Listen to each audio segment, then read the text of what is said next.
Saudações, sejam bem-vindas, sejam bem-vindos. Vamos falar um pouco então de literatura chilena. Essa semana eu estou aqui lendo o livro do Milton Ratum, que tem um personagem que faz umas viagens lá para o Chile, então eu lembrei, vou ler então a Isabel Allende, que está na minha lista. Vou até dar uma adiantada, hein? Esse é para semana que vem, mas estou muito curioso para ler A Casa dos Espíritos. Eu lembro que eu vi esse filme lá nos anos 90, né? Tem a Winona Ryder e tal, né? Então, dei uma olhada na internet sobre filme, o trailer do filme lá nos anos 90. A Isabel Allende, atualmente, ela vive na América, né? Estados Unidos da América, United States, né? Mas ela é chilena, né? Os pais estavam trabalhando no Peru na época, né? E o pai dela, né? O pai da Isabel Allende é um primo irmão do Salvador Allende. Salvador Allende, que foi aquele presidente, né? Socialista do Chile que morreu durante o golpe, né, em 11 de setembro de 1973. Então esse livro aqui cobre aí desde o início do século XX até os anos 70. Então, ou seja, está nessa... Não fala que é o Chile, mas nós sabemos que é o Chile, né? Não precisa falar que é o Chile. Mas o Chile, sim, o Chile sempre tem aquele problema que a América Latina tem. É sempre aquela tensão polarizada entre conservadores e liberais, né? Lembrar que os liberais aqui no sentido de esquerda na época do século XIX e século XX, né? E aqui os liberais depois vão se ligar aos socialistas, tal, questão de política do Chile. Mas interessante que a questão desse governo socialista lá dos anos 70 a 73 no Chile foi um processo democrático. Ou seja, não foi um golpe dos leninistas, dos maoístas, né, para tomar o poder. Não, foi uma eleição, né, e aí ela foi sendo sabotada, depois nós vamos ver, porque a política está no livro todo. Mas essa questão dos conservadores liberais, nós já vimos um outro livro, né, colombiano, que é o 100 anos de solidão. Então aqui tem muito 100 anos de solidão. Interessante que esse livro foi lançado em 1982, que é justamente o ano em que o Garcia Marques ganhou o Nobel, né, merecido Nobel de Literatura, 1982, né? Então é interessante, porque ela dá uma continuidade, né, ao realismo mágico. Tem muito realismo mágico, que tem umas coisas assim meio estranhíssimas, né? Mas é interessante ler aqui o capítulo 1, né, assim, a narrativa flui, porque tem a voz aqui, né, um narrador que conta a história da família Del Valle, né, e tem Del Valle, né, Del Valle, e tem o que vai contar a história do Esteban Trueba, né, Esteban Trueba, é um nome diferente mesmo, mas Esteban, vamos chamar só de Esteban, né, Esteban que vai trabalhar nas minas, né, não fala onde, no norte, mas a gente sabe que no norte do Chile tem minas, né, né, trabalho de mineiros lá, inclusive teve um acidente recente lá, né, o pessoal ficou preso na mina, né. Então, o Chile tem essa questão lá, do norte ali, divisa com a Bolívia e tal. Então, tem esse painel, não fala que país que é, mas é um país sul-americano, né, muito conservador, inclusive abre aqui a cena com o padre fanático lá pregando inferno para os fiéis, né.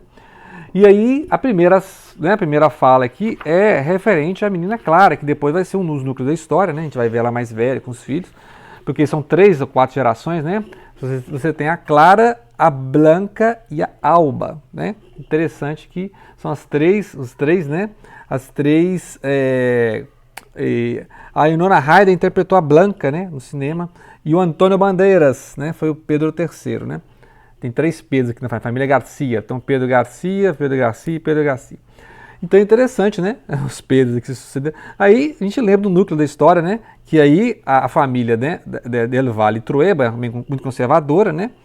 Esse Esteban Trueba é muito conservador e a menina Blanca vai se apaixonar por um sindicalista lá, um cara esquerdista, que é o Antônio Bandeiras, o Pedro III, né? Então esse é o núcleo do filme, né? E a história que começa um tempo antes, né? Quando a Clara tem 10 anos, a Clara é uma menina assim, muito especial, né? Tem visões, ela tem telecinese, né? Clarividência, então, assim, eu lembro personagens lá do 100 anos de solidão, né? Muita coisa lendo aqui eu vou lembrando do 100 anos de solidão. Então, só que a primeira parte aqui, o capítulo vai centralizar na Rosa, porque a Rosa é uma menina de 18 anos muito bela, né? Rosa a Bela, e ela está prometida em casamento, ou seja, o noivo dela é justamente o Esteban Trueba, que está trabalhando no norte, juntando dinheiro, né? Para casar, um homem de 25 anos, e vai casar com esse menino de 18, que ficou perdidamente apaixonado, e aqui a gente vê a família. Então, o primeiro capítulo apresentando os personagens, né? Então é a família Del Valle, que está na missa, né? E aí a Clara interrompe o padre lá, né? Tal. Eles voltam para casa e recebem lá um cadáver do tio Marcos. Aí vai contar quem é o tio Marcos. O tio Marcos lembra um pouco aquele cigano viajante lá do 100 anos de solidão, né? Aquele que apresenta o gelo para a família lá, né? Do coronel Aureliano. Então aqui esse tio, ele é solteiro e gosta de viajar pelo mundo, né? Ele é apaixonado por uma prima lá, não foi correspondido, só viajando pelo mundo. Então cada viagem que ele vai, ele volta com uma coisa especial, né? Então voltou uma vez lá com um pássaro de metal, um mecânico lá, tipo um aeroplano, né? Lembrar que nós estamos no início do século XX. E aí ele monta a máquina lá e sai voando, né? Aí fica uma semana, ninguém sabe, achou que ele morreu, aí entregaram o corpo lá, não era dele, né? Aí uma semana depois ele apareceu, então é sempre assim, aquele tio inusitado, né? E a Clara adora esse tio. E no dia que recebe o corpo dele, foi o dia da missa, né? Que causou um escândalo. E aí ela recebe um cãozinho, é o cãozinho Barrabás, né? O cãozinho quase morrendo lá. Aí cuidado do cãozinho, né? Barrabás chegou à família por via marítima, anotou a menina Clara com sua delicada caligrafia. Aí 50 anos depois, né? 50 anos depois, esses cadernos vão seguir, vão possibilitar reunir esses dados e montar a história, né? Então, é igual lá o Aureliano Buendia, né? Quando lembra do gelo, quando ele lembrou, quando ele conheceu o gelo, né?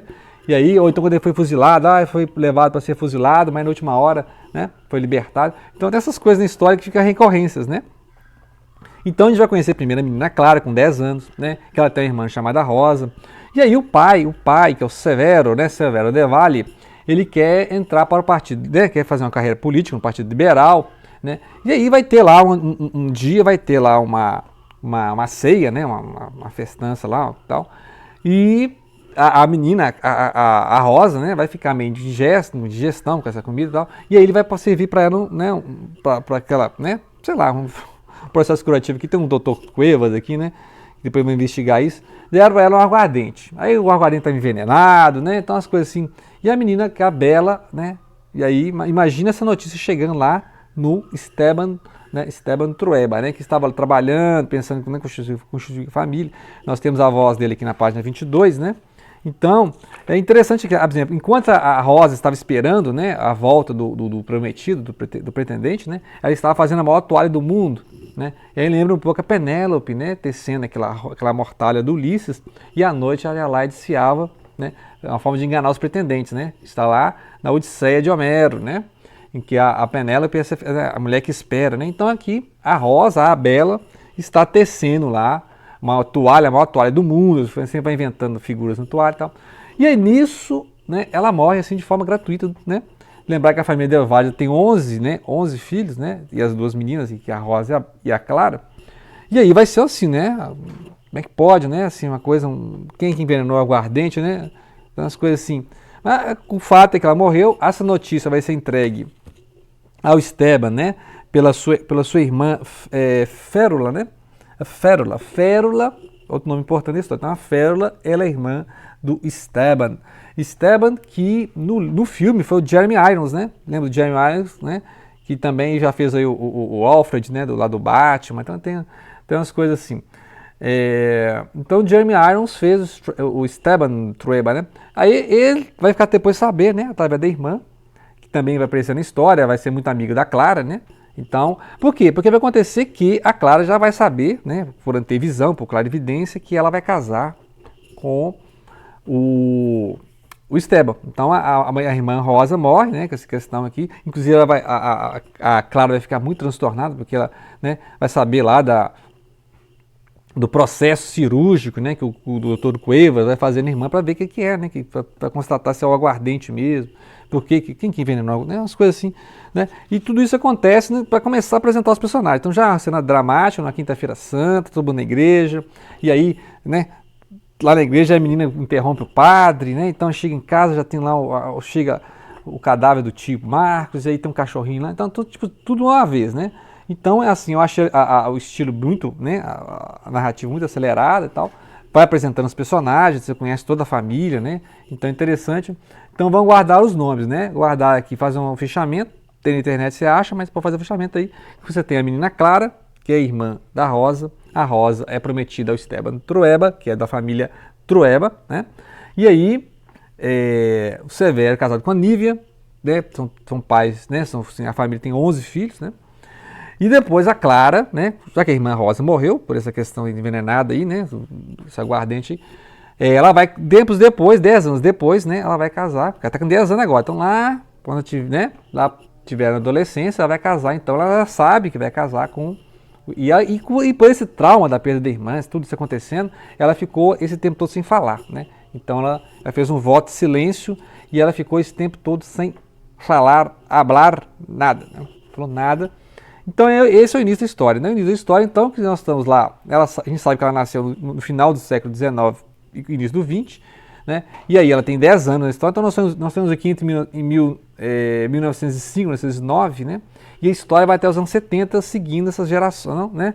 Então a gente vai ter a Clara e o Esteban, depois eles vão ter 3 filhos, né? O Jaime, o Nicolas e a Blanca. Inclusive o Nicolas aqui, né? Dá uma citação aqui, que parece que depois ele vai construir um balão, né? E vai imitar um pouco o Tio Max, ele vai ser o estilo do Tio Max 40, 50 anos depois. Ele vai seguir muito essa vibe do Tio Max, fazer coisas, né, extraordinárias, marcar a cidade. Né? Assim como o tio viajou lá com esse pássaro mecânico, né? Lá Leonardo da Vinci, inclusive tem até fala Leonardo da Vinci que teria pensado o aeroplano, né? Antes do aeroplano. E aí esse Nicolas ele vai construir esse balão tempos depois e vai, né? A história do balão também, né? O balão. E aí ela fala assim que faz umas referências, né? Porque na página 14 ela já fala que esse aglomerado de pessoas para ver lá o tio Max nesse pássaro de metal, né? Aqui, ó, nenhuma concentração política conseguiu reunir tanta gente até meio século depois, quando o primeiro candidato marxista aspirava por meios totalmente democráticos ocupar a poltrona dos presidentes. Entendeu? Então aí já jogou lá nos anos 70, ou seja, nós vamos então acompanhar 70 anos da história para ver o que acontece, né? Não fala que é o Chile, mas a gente sabe que é o Chile, né? Então tem várias referências, né? Essas mirabolantes que lembram muito, né? Tem um pouco de realismo mágico realmente, né? Casa dos Espíritos, né? As imagens. Não é um livro espírita, o pessoal acha que não é um livro espírita. Mas interessante que é uma forma de resgatar a história do Chile, até porque recentemente apareceu essa reportagem, né? Afinal, o poeta Pablo Neruda foi envenenado, né?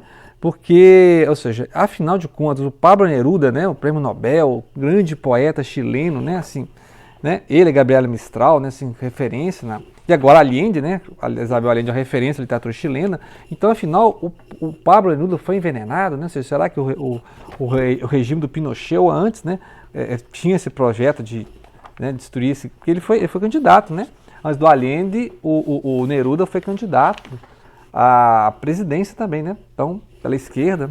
Então, assim, é um país, né, assim, fissurado, polarizado por essas questões de política, né? Então, a política vai correr... A política vai correr o livro todo, essa briga entre os conservadores e liberais, exatamente como a gente viu na Colômbia, lá na Macondo, né? Na Colômbia, do Garcia Marques, né? Essas questões de os conservadores progressistas. E no século XIX já tem os liberais, né? Que é os progressistas, depois com os socialistas, né?